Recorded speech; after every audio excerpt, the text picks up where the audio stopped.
Salut tout le monde et bienvenue au QG Star Wars. J'ai décidé de vous parler aujourd'hui de l'avenir de la franchise. On va voir ce que nous réservent Disney et Lucasfilm concernant les prochaines sorties ciné et séries. Certaines productions arrivent très prochainement et pour d'autres, il va falloir être plutôt patient. Allez, voyons ça ensemble.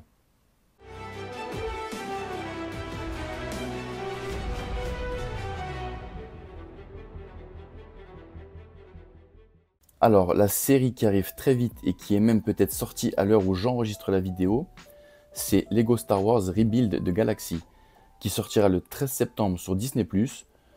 C'est une série animée en 4 épisodes qui introduit le personnage de Sig Griebling, un jeune fermier qui découvrira dans un ancien temple Jedi un artefact puissant entraînant une reconstruction complète de la galaxie. En gros, ça va être le what if qu'on a connu chez Marvel et qui réécrit de nombreux événements du MCU, mais version Star Wars. Jar Jar Binks en mode Dark Vador, des Ewoks chasseurs de primes, il y a des soldats impériaux aux commandes de X-Wings. En gros, voilà à quoi il va falloir s'attendre. Bon, c'est pas le projet qui m'intéresse le plus, mais on connaît l'humour qui caractérise bien Lego, et c'est toujours sympa à regarder sans se prendre la tête. Bon, je veux pas m'éterniser dessus. On passe ensuite, alors c'est ni un film ni une série, mais un documentaire inédit sur John Williams, qui sortira en fin d'année sur Disney+, aux alentours du mois de novembre normalement. À l'heure actuelle, on n'a aucune information sur le documentaire. Une chose est sûre, c'est que Star Wars occupera forcément une grande place. J'espère que ce sera autant intéressant que le documentaire qu'il nous avait proposé en 2022 sur ILM.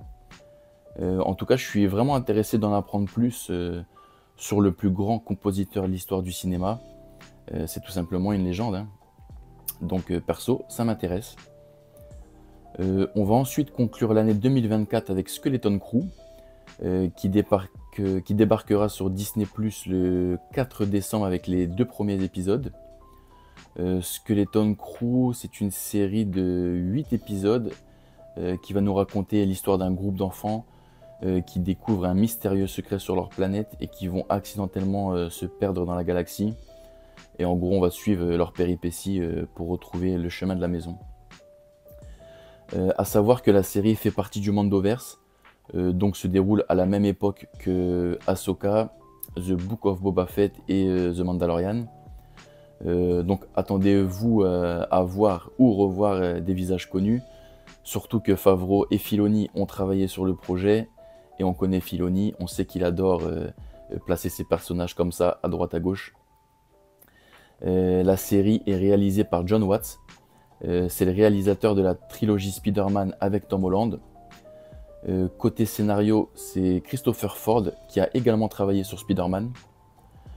On retrouvera Jude Law en tête d'affiche du casting. On nous a vendu la série comme un mélange entre Stranger Things et les Goonies, mais à la sauce Star Wars. Un peu dans cette vibe années 80 des studios Amblin, avec des films comme E.T., Hook, et comme je vous l'ai dit, les Goonies. Perso, ça me parle carrément. C'est des films que j'ai adorés étant gamin, et même encore actuellement d'ailleurs. S'ils arrivent à retrouver ce côté nostalgique et ambiance années 80, mais avec cette petite touche Star Wars, ça peut être vraiment sympa. Après, voilà, le public visé, hein, c'est plutôt un jeune public, qui fait sens d'ailleurs avec la date de sortie à la période de Noël. À voir ce qu'ils vont faire de la série, ce qu'ils vont nous proposer, et surtout si le scénario est intéressant. Et pour ça, rendez-vous en décembre. On passe ensuite au seul contenu annoncé pour l'année 2025, et c'est la saison 2 de Andor. La suite de la série est très attendue, la saison 1 ayant été plébiscitée par une grande partie des fans et à juste titre. Du coup, on va retrouver Diego Luna dans son rôle de Cassian Andor pour une saison de 12 épisodes. La série se déroulera sur 4 ans, avec un saut d'1 an tous les 3 épisodes. On part donc sur le même schéma narratif que la saison 1. On sait déjà qu'on aura le droit à la rencontre entre Cassian et K2SO, interprété par Alan Tudyk. Il y aura également le retour de d'Orson Krennic, interprété quant à lui par Ben Mendelsohn. Et l'ultime saison nous permettra de suivre l'évolution de Cassian au sein de la rébellion, ce qui l'amènera à son sacrifice ultime dans Rogue One. C'est toujours Tony Gilroy qui est aux commandes de la série. Par contre, on n'a aucune date annoncée concernant la diffusion sur Disney+. Moi j'ai ma petite théorie perso sur le sujet. Je pense qu'ils vont attendre la Star Wars Célébration au Japon au mois d'avril pour diffuser le premier épisode en exclusivité là-bas. Ce qui voudrait dire qu'on l'aurait quelques jours, voire une semaine après. Je mise sur une diffusion fin avril, début mai 2025. Mais bon, c'est juste moi qui suppose des choses, hein. En tout cas, j'ai vraiment hâte de voir la suite. J'ai vraiment apprécié la saison 1. Mais on va devoir patienter pour avoir des nouvelles informations ou du moins la date de diffusion.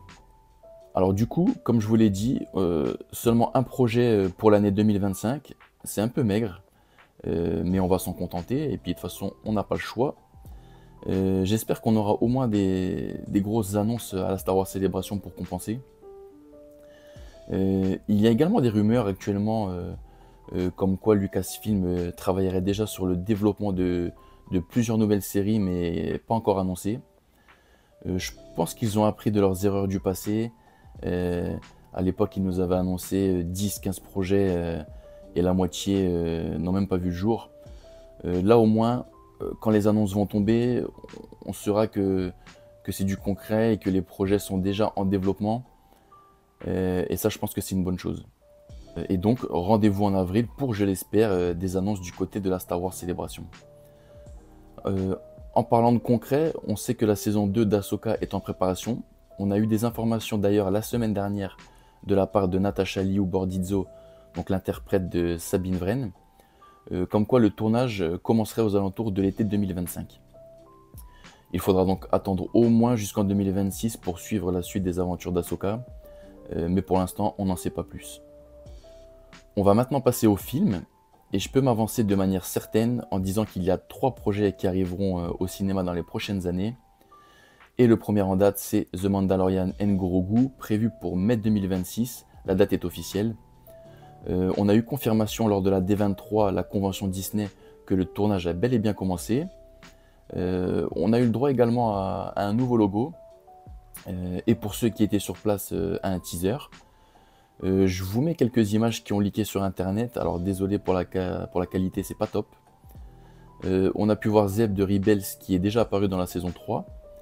On a pu voir des Snowtroopers et une scène très stylée de Mando et Grogu sur un marcheur face à des AT-AT. Après, bon, il y a 2-3 plans sans grande importance. On a également appris que Sigourney Weaver aura un rôle dans le film.